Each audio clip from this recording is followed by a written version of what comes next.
there's a comedian, Bill Burr, now that right now has a chance to start getting, for me personally, getting into this George Carlin sort of area, because George Carlin, to me, as a comedian, as a philosopher, as somebody that said some of the greatest things I've ever heard a comedian say in my life, Bill Burr is starting to go down this path. And he's saying some things that may sound outlandish to some people. But he said something recently he has a podcast. I'm going to play the clip, Lana, let you comment if you haven't heard it already. But Bill Burr is starting to get really up there with me, and I hope he continues down this path. These billionaires, and they got us all arguing liberal and conservative. We got to stop doing that. Like, I am so tired of hearing about people going to bed worried about what's going to happen next week. There is so much money in this country, and there's so much work being done, you know. And if you work a full week at a job, you should be able to pay your rent.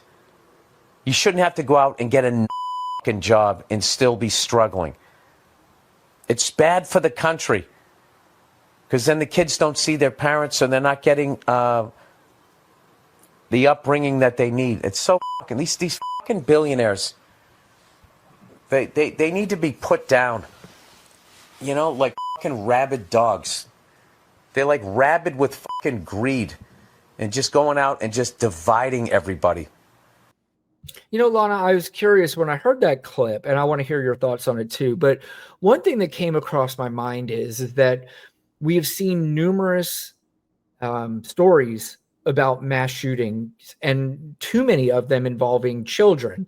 And the only thing that I hear from people on the right are thoughts and prayers. And then when you suggest something, that's what I was saying earlier, when you see something like children being shot up, everything's on the fucking table. Every suggestion is on the table, and they do nothing about it. My question is, if there was an epidemic of billionaires getting the same treatment that these children got, would their thoughts and views and their thoughts and prayers change to, we need to do something more about this?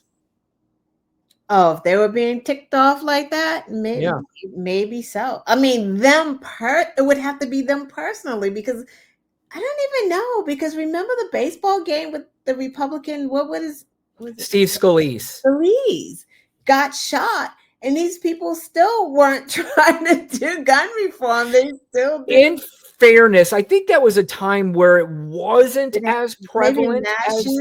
Maybe a mass shooting of them. Maybe then they would. I think, you know what? You can't even say, because they're illogical. Like, they're just literally illogical. Who knows if they would do that still? I can't even say that. You know what, Lana, though? The other thing, too, is that you know why they fight so much against these gun laws? Because they were fighting for what's happening right now, and they want their side locked and loaded for their side of the revolution that they want happening in this country. The white Christian nationalist movement that they want in this country, they wanted their people armed to the teeth. Yeah. And that's why I am convinced that this is a systematic thing that has been going on for decades. And this is something that they are now getting closer and closer and closer to having happen. This is exactly why I say, fuck it. Everything is on the table. And Bill Burr is exactly right. In fact, he was on Jimmy Kimmel, and I actually laughed out loud when he said it. He went off about the billionaires, went about that, and he ended his whole rant with "Free Luigi," which was fucking hilarious. But, you know, again, Lana and I talked about it on our show. We don't want to live in a society where we have vigilantes going out and just offing people. That's not the kind of society that we want to live in. But we have people who don't give a fuck about all of us. You're a Trump supporter watching this. You're a MAGA supporter. These people are taking advantage of you. They're going to take advantage of you continuously. They're going to take advantage of your parents, your children, you, your wives, everybody you know. They're going to continue to take advantage of you, and you're going to sit there and continue to back them like they are doing you a fucking service. Wake the fuck up. I know you want to say that to us all the time, that we need to wake the fuck up. I promise you, Lana doesn't need to wake the fuck up. I promise you, DA doesn't need to wake the fuck up. I tell you, you need to wake the fuck up. Baby Juggernaut and Angel, they're woke. They understand what the fuck is happening. But you guys are going to continue to be taken advantage of, and it's by the multi-billionaires. If you are not fighting to get money out of politics, you are fighting for the wrong fucking side. Lana? No, totally, totally agree. The thing about, you're right. I think they do want to arm the MAGA up to the hill because we're, getting ready for the Civil War. Stupid, because MAGA is not the only people with guns. Like, that's just stupid. It's stupid to even think that. But you got the puppet and control masters. But I will say this: people out there listening, keep talking to people that you think are malleable, who are not cult member MAGAs, who are just low informed voters. Like, keep educating them. Like, I talked to my girlfriend today who didn't necessarily pay attention, like real attention, but really she's locked in now, right? She's locked in. She's seeing what's going on. And I feel like a lot of people, we always say, like, everybody wake up. I think more and more people gradually are understanding, like, the more layoffs, like regular people, he's not, he doesn't know who's Republican and Democrat, where he's just laying people off. People are just getting fired. Groceries is still high. Eggs is still high. Measles is rampant. Tuberculosis is rampant. Like, we're going to have a problem. But we do have elections that will come up. Like, I still see that as, I don't know, maybe hope. We can do something. Like, it is a little bit of hope. I mean, that's all we have right now. Like, that is really what we have to be fighting for. And if enough people get upset and enough people understand and enough people get angry, maybe we can change the tide, at least get Congress. Because, again, like you said, 4 years, I don't know what the fuck is going to happen in 4 years. Putin's going to be running this place in 4 years. Oh, he already is, but Putin's in control now, because this is, what else are we going to do here? Like, there's really not a lot all in. This is not a lot. Even if we did go with Bannon, that don't mean shit. Then nothing's going to happen with that. Like, no, again, it may not, but Bannon is not a fucking billionaire. So Trump is not going to replace the billionaire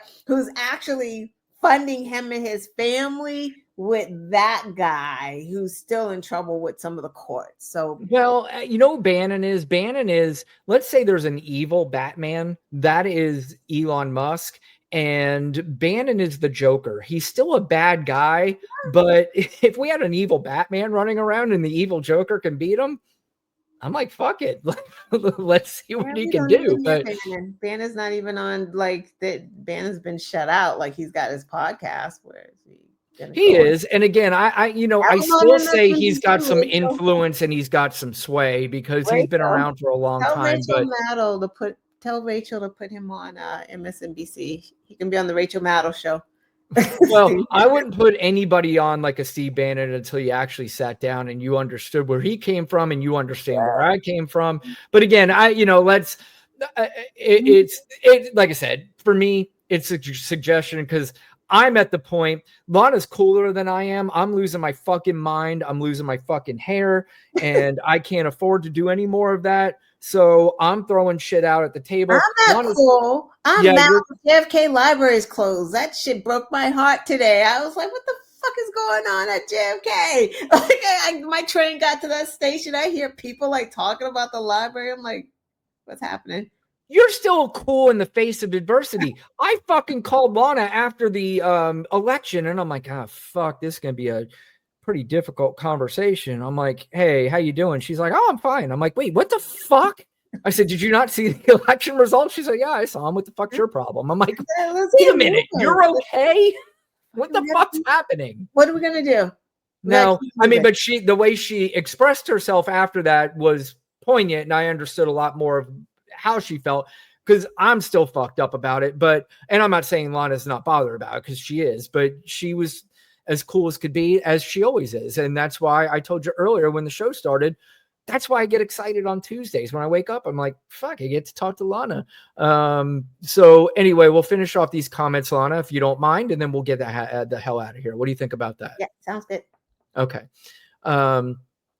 So we all thought Biden's judicial. Oh, we said that one already. That was DA.